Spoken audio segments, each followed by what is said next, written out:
A Venezia un tipo sopra un ponte appoggiato alla ringhiera, lì che fa così. Passa uno, mi scusi, ma cosa sta facendo lei qui? Guardi, è qui che si muove, io sono qui per quello e si sta muovendo. E se non ci crede c'è anche quello a fianco lì che ha provato e anche lui ha constatato che si muove. Ma si muove cosa? Posso provare? Costa qualcosa? No, non costa niente. Vuoi provare anche tu? Prova. Allora si mette anche lui sul ponte lì così.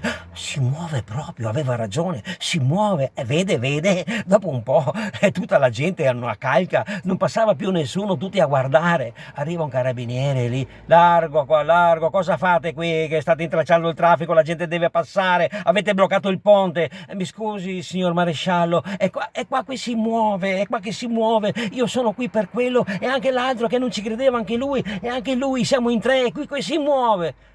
Si muove cosa? Vuole provare? Provi. Si mette lì sul ponte il carabiniere. Le palle si muovono. E cosa credeva lei? Il ponte?